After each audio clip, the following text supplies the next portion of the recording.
5 has delays from 126 to Weber, and the Stevenson is 27 minutes, 355 to Lakeshore Drive, outbound 23 minutes.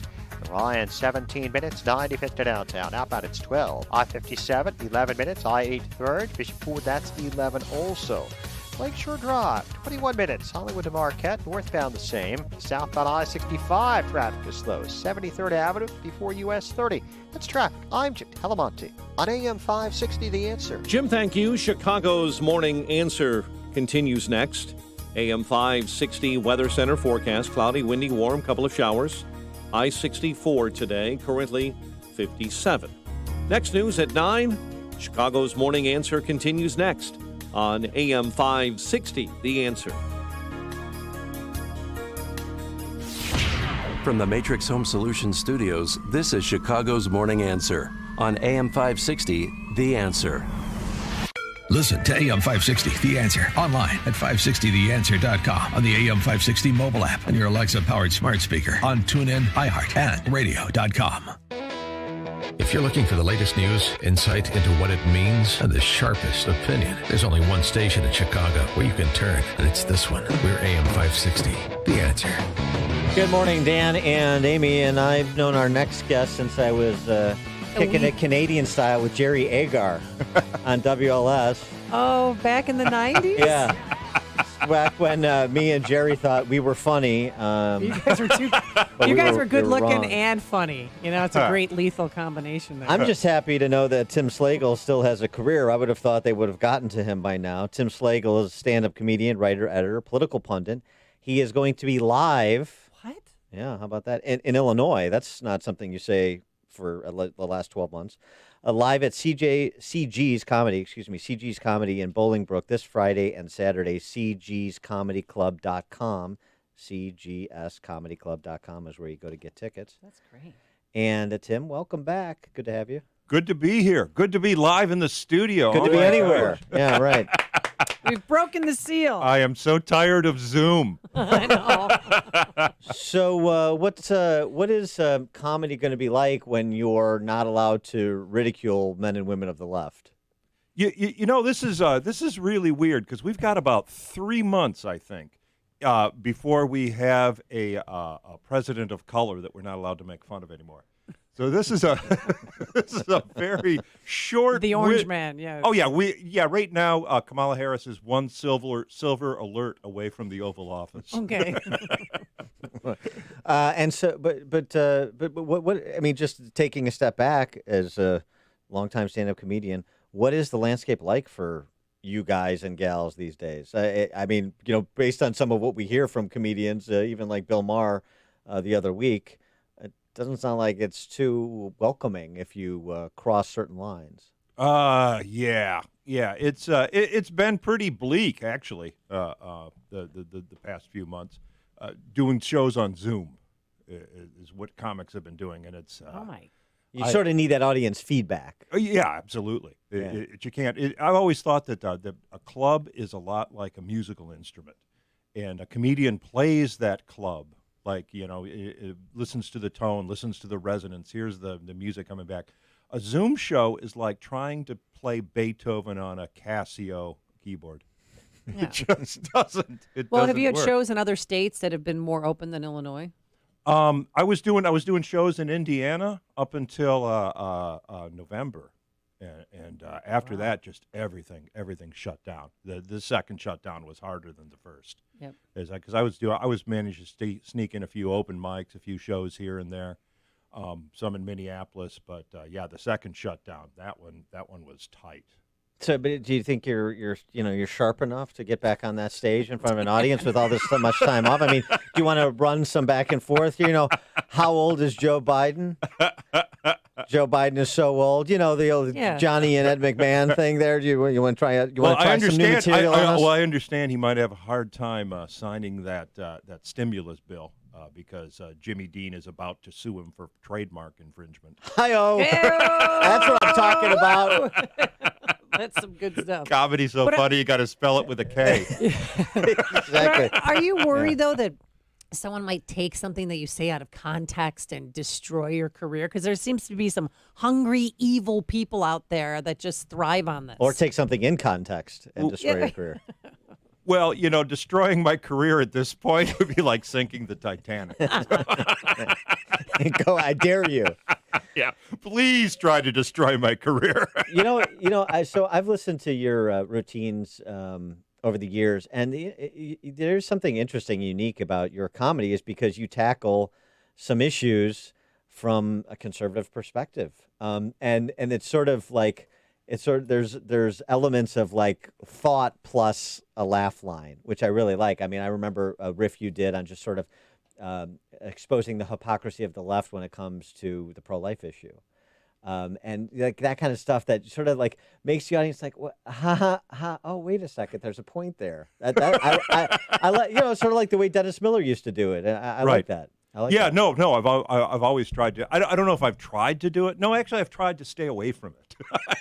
I have tried to write just silly jokes. Yeah. And it doesn't work for me. I love to do thoughtful stuff. I love to have. I do one now. There's a bit I do now, and I said, well, I said to another comic, I'm not doing political anymore. I'm way away from political, and the gist of it is taking out a goth girl to see the snapping turtles getting fed at Lincoln Park Zoo. It's a long story I don't want to get into. Oh, get into. Oh no, I'm into it. Taking a goth girl to you'll see have the to snapping turtles at the Lincoln Park Zoo. Sure. And, that classic setup. And and I said, see, there's nothing political there. He goes, no, your last line is, please, everyone, use plastic straws. And I go, yeah, there you go. oh yeah, I guess I got to sneak it in all the time. Well, don't I? are you gonna do some current event stuff? So you got the president's first primetime address since he was inaugurated tomorrow night in advance of your shows this weekend. Yeah, that should be a target-rich and you know what? environment. I believe I could be wrong on this, but I think this is the first president to have a sign language interpreter. Really? Have you noticed there God. is finally a White House sign language interpreter? Yeah. It's and every time I see like a governor with the interpreter and that, all I can think to myself is, who is that for? Oh no, there's What, for the last Hearing deaf impaired. person in America that hasn't figured out how to turn on the closed captioning? Right. Well, but they kind of like have a following of their own. Well, yeah. I know Michael, he's with Lightfoot and with Pritzker a lot, and he's really cool, and people love him. Yeah, they love he's the a tight little pants. celebrity. Yeah. Yeah, he is. But he's a mini celebrity, but and he's you're a really nice guy. But isn't it perfect though? I mean, that's the sort of performance art we get from politicians. So why not? Why not provide some texture to the show by having other performance artists? Yeah, but they don't have other interpreters. They don't have, a Spanish language interpreters for the English impaired. That's true. They need to bring Garrett Morris back for the hearing impaired, right? Yeah. Or who was the guy that did Nelson Mandela's funeral? Remember, he was just dancing the whole time. Exactly. You might Now as that's well. a funny one. What's the That's a good one. difference? You can use that material for your stand-up routine. But you're right. I mean, I think we're vastly underestimating the literacy rate among the deaf. Yeah. I think with the closed basically, captioning. basically, it's unobtrusive, and it gives the illusion that they care. Now, do you go dark? Because I'm sort of partial to comedians like Anthony Jeselnik. I like really macabre, offensive humor, and so if you have any macabre, Oh gosh, yeah, it's offensive so humor, I'd like to some hear of it. my material. It's like watching an episode of The Twilight Zone.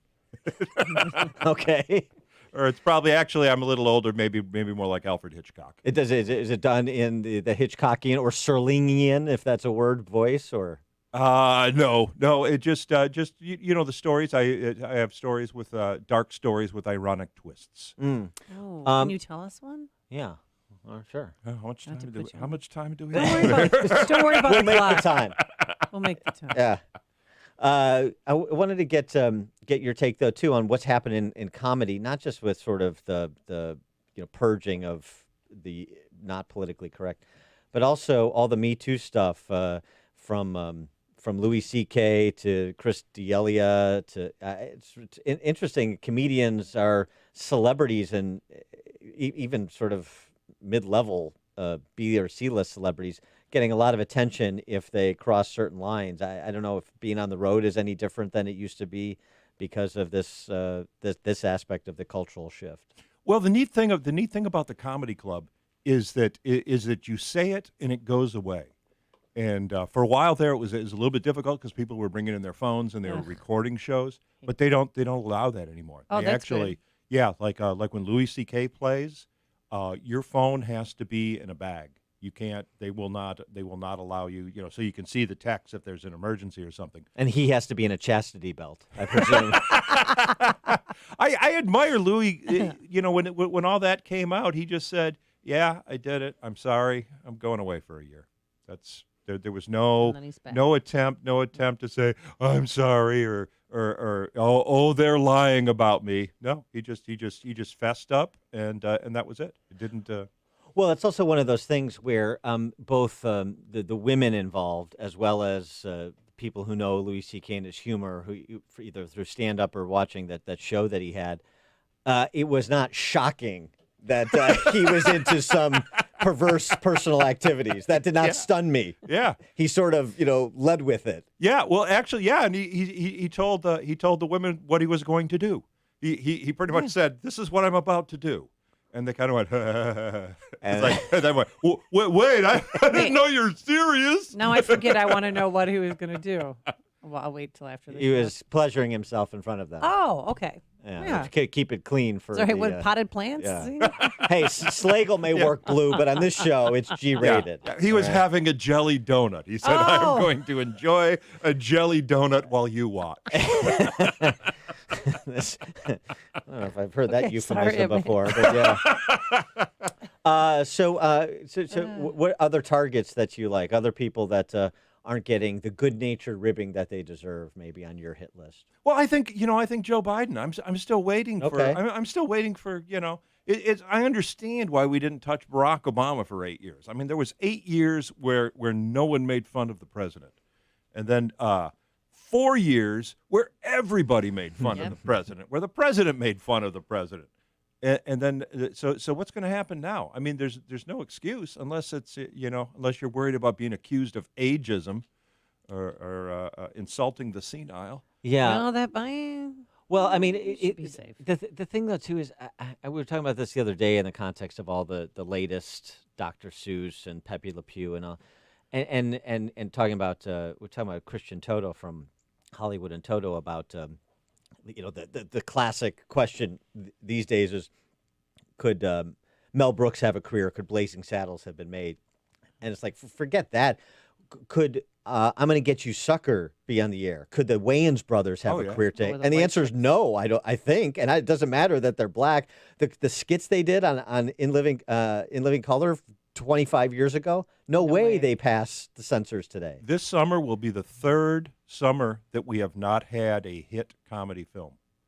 Have you noticed that? It's last summer. Last summer, okay, you can blame the pandemic, but the summer before there was no hit comedy, and I think what it is I mean that shows you right there is you can't be funny without offending someone. It's absolutely impossible. Right. And I think it's impossible for Hollywood to make a funny movie right now. So you just have to do like Jim Gaffigan food humor, and you're just like limited to that, right? You cannot take on other carbon-based life forms because somebody could get offended, but nobody's offended if you just spend an hour telling people how you're fat. Hot pocket comedy. Yeah.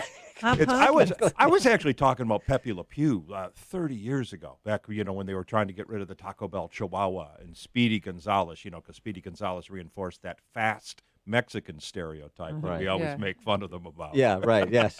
Very speedy. Yeah, all those Olympic 100-yard dash winners to challenging Usain Bolt. Yes, exactly. And I predicted that Pepe Le Pew, the reason why they'd go after him is not because of what they did, but because he's making fun of the French. Oh. Because he's French, right. Oversexed, and incredibly stinky. Yeah, but I mean, you can't get a bigger French stereotype than a good. skunk. Well, but the French won't even get it. I mean, they think Jerry Lewis is funny. Hey. So, Tim Slagle, he's a stand-up comedian, writer, editor, political pundit. He is live at CG's Comedy in Bolingbrook this Friday and Saturday. CG'sComedyClub.com. Anything else that I should tell the audience who want to see you live and in person, Tim? I can give away tickets. Oh, you do? Can Yeah, we let's- can we three do one- that? yeah. Oh, yeah, How many yeah, tickets? I got 2 pair of tickets. All Okay, right. So 3-1. there's one for me, and then we'll give away the other pair. All right. So okay. What? Wait. So pick two Caller numbers. number, yeah, caller number what? How about number 2? Okay, caller number 2. I we don't need- have a lot of. I and don't we have a lot need- of and 2 we- and 3. 2 and 3. Okay, there you go. That'll be easy for our call screener. 312-642-5600. 312-642-5600. Caller number 2 and caller number 3 will win a pair of tickets to this weekend's show. Tim Slagle, thanks so much for being with us, and thanks we'll for look having forward me to seeing you in Bolingbrook this weekend. Okay. Hear about the big stories of the day, then talk about them right here on Chicago's Morning Answer on AM 560. The Answer. Small investors shamed Wall Street by running the price of certain stocks up to the detriment of the big hedge funds. Social media and trading platforms then kept investors from buying that stock. A financial war and a fight for control is being waged against Americans. With all of this volatility, it's never been more important to protect your net worth and own precious metals as part of your portfolio. Nick Grovich, owner of AmFed Coin and Bullion, has always been fair and honest with my precious metals holdings. With over 40 years experience and tens of thousands of satisfied clients, Nick will help you make informed decisions. Now, more than ever, it's a good time to own tangible assets like gold, silver, and platinum. AmFed can show you smart choices